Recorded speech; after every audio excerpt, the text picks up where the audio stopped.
სახელითა მამისათა და ძისათა და სული საწმინდისათა ძვირფასო ძმებო და დებო, კიდევ ერთხელ გილოცავთ დღევანდელ დღეს. დიდი სიხარულია, რომ ჩვენ ყველანი ერთად ეკლესიაც, ხალხიც ასეთი შემართებით, ერთსულოვნებით აღნიშნავთ ოჯახის სიწმინდის დღეს. ეს ნიშნავს, რომ ვაცნობიერებთ ჩვენ თუ რა საშიშროება ემუქრება ოჯახს და რამდენად მოსაფრთხილებელი და გადასარჩენია იგი. ჩვენ გითხარით ქაშვეთის ტაძართან, რომ მიზანმიმართული ბრძოლა მიდის ოჯახის წინააღმდეგ ბოროტი ძალების მიერ, სხვადასხვა მავნე ტექნოლოგიების მეშვეობით, თეორიების მეშვეობით და ფათაშორის მინდა გითხრათ, რომ ეს ძალები ებრძვიან არა მარტო ეკლესიას და ეკლესიურ ოჯახებს, არამედ ზოგადად ტრადიციულ ოჯახს და მინდა ასევე ვთქვა, რომ სახელმწიფოს ცნებასაც ებრძვიან ისინი. სახელმწიფოს სუვერენიტეტის ცნებასაც ებრძვიან. იმიტომ რომ როგორც გითხარით, რომ მცირე ეკლესია ეს არის, ანუ ოჯახი, დიდი ეკლესიის ნაწილი,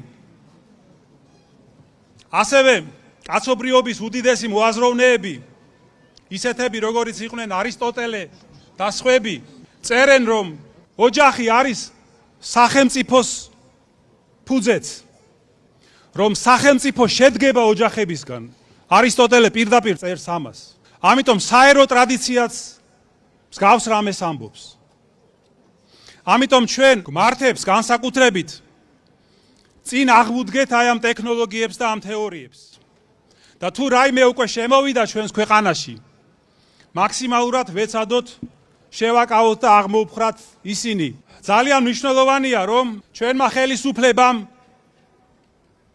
ტრადიციული ღირებულებების დაცვის მიმართულებით ძალიან სასიკეთო და ქმედითი ნაბიჯები გადადგა და გაბედული ნაბიჯები. მე ვგულისხმობ შარშან მიღებულ კანონს სოდომური ცოდვის პროპაგანდის წინააღმდეგ და ასევე გენდერული იდენტობის ცნების ამოღებას კანონებიდან. დღეს ჩვენი ხელისუფლების წარმომადგენლები აქ ბრძანდებიან. მე მინდა ვისარგებლო შემთხვევით და ამ გადაწყვეტილებისთვის მადლობა გითხრათ და დაგლოცოთ. და ეს ფაქტი ჩვენ გვაფიქრებინებს, ძვირფასო ძმებო და დებო, რომ მსგავსი ქმედითი ნაბიჯები ამ მიმართულებით ჩვენს ქვეყანაში გაგრძელდება. ამიტომ დღეს მინდა თქვენი ყურადღება შევაჩერო ერთ მეტად მტკივნეულ თემაზე მთელი ჩვენი ქვეყნისთვის. ეს არის დემოგრაფიული მდგომარეობა და აბორტების საგანგაშო რაოდენობა. შეგახსენებთ, რომ უკანასკნელი 10 წლეულების განმავლობაში ჩვენი ხალხის რაოდენობა 5 მილიონიდან შემცირდა 3 მილიონ 700-მდე. და აი ამ უმძიმეს მოვლენას ხელს უწყობს, რა თქმა უნდა, გარდა სხვადასხვა გარემოებისა, აბორტების საგანგაშო სტატისტიკაც. ბოლო 10 წლის განმავლობაში რიცხვი ასეთია, საშუალოდ გამოყვანილი ყოველწლიურად გაკეთებული აბორტების არის 22,000 დაახლოებით. ამას ჩვენ თუ მიუმატებთ ეგრეთ წოდებულ ქიმიურ აბორტებს, ანუ აბებით გაკეთებულ აბორტებს, მინიმუმ ორმაგდება რიცხვი. ზოგიერთ ქვეყანაში ეს 3 მაგი და 4 მაგიც არის. ანუ წარმოიდგინეთ თქვენ თუ წელიწადში დაახლოებით 40-დან 50,000-მდე აბორტი ასეთი კეთდება, რაც რიცხვს ღებულობთ ჩვენ 10 წლის და 100 წლის შემდეგ. ამ მონაცემებით ჩვენი კლება წელიწადში ყოველ წელს მიმდინარეობს 50,000 დაახლოებით. წელიწადში 50-55,000 ადამიანით კლებულობს ჩვენი ქვეყანა რიცხობრივად. აი ამაზე ყველაფერზე გვაქვს ჩვენ დასაფიქრებელი. აბორტი არის უმძიმესი ცოდვა ეს არის ადამიანის კვლელობა დედის მუცელში და აი ესეთი საგანგაშო ვითარების მიუხედავად, როდესაც ერი ქვეყანა არღებულობს ზომებს, ეს ნიშნავს, რომ ის თვით განადგურების რეჟიმში იმყოფება. და მას კარგი არაფერი არ უწერია. ჩვენ ამითი ღმერთს ვეუბნებით, რომ არ გვინდა სიცოცხლე.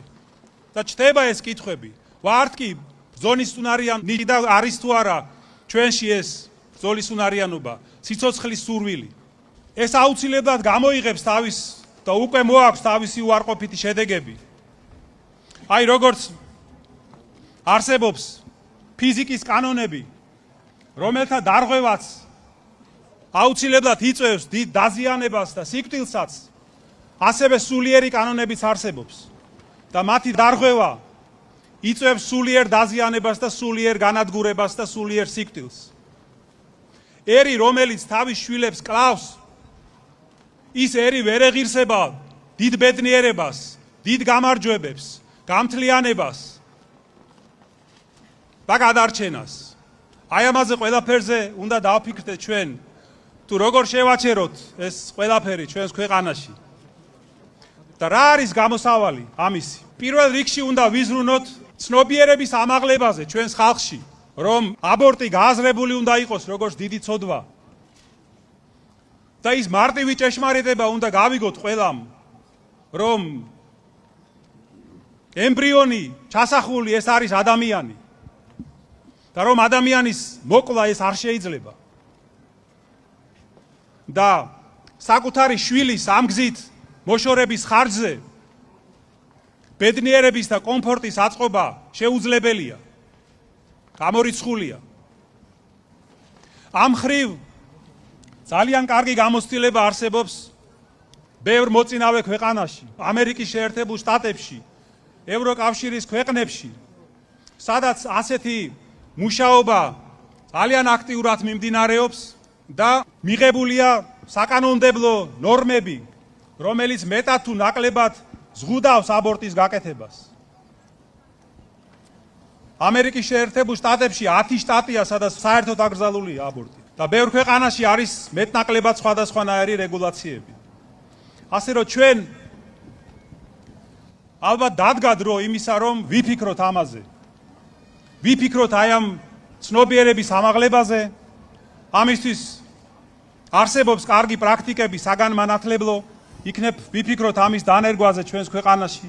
აი მაგალითად არის კარგი პრაქტიკა, როდესაც სკოლებში შედიან სპეციალისტები მაღალ კლასებში გოგონებთან წელიწადში ერთხელ და უტარებენ ასეთ საუბრებს, თუ რა ზიანი მოაქვს აბორტს ფსიქოლოგიურად, ფიზიოლოგიურად, ყოველ მხრივ, აღარ ვამბობ დემოგრაფიაზე და რა თქმა უნდა ამაზეცაა საუბარი საჭირო, სულიერად რა ზიანი მოაქვს ამ ყველაფერს. ეს ძალიან ეფექტური ყოფილა ეს პრაქტიკა. და შემდეგ მივიდეთ ისეთი კანონების მიღებამდე, რომელიც დაარეგულირებს ამ საკითხს და გაამკაცრებს. ეს აუცილებელია. ასევე არის სხვადასხვა სოციალური პროგრამები, რომელზეც შეიძლება ჩვენ ერთობლივად სახელმწიფოსთან ერთად, ეკლესიაც მზად არის ჩართული იყოს ამაში და დავეხმაროთ ჩვენს ხალხს ამ დიდი გამოწვევის დაძლევაში. იმედია, რომ ღვთის წყალობით ჩვენ ამას შევძლებთ და შევძლებთ ჩვენი ოჯახების გადარჩენას და ოჯახური ფასეულობების შენარჩუნებას და გაძლიერებას. როგორც ამბობს მისი უწმიდესობა და უნეტარესობა კათოლიკოს პატრიარქი ილია მეორე, ოჯახი ეს არის საფუძველი სახელმწიფოსი. თუ ოჯახი იქნება ძლიერი, ქვეყანას და სახელმწიფოს იქნება გამართული და ძლიერი. აი შეგვეციოს უფალი ჩვენ ამაში, აი ასეთი აზრები წარმოიშვა დღეს ამ დიდებულ დღესთან დაკავშირებით და ძალიან ვხარობ ჩვენ რომ გვაქვს ამ მიმართულებით ერთსულოვნება. ღმერთმა დაგლოცოთ, გაგახაროთ და გაგაძლიეროთ. ღვთისმშობლის მადლით და მეოხებით უფალმა დალოცოს, გადაარჩინოს, გაამთლიანოს ჩვენი ქვეყანა და გააძლიეროს ჩვენი ოჯახები. ამინ.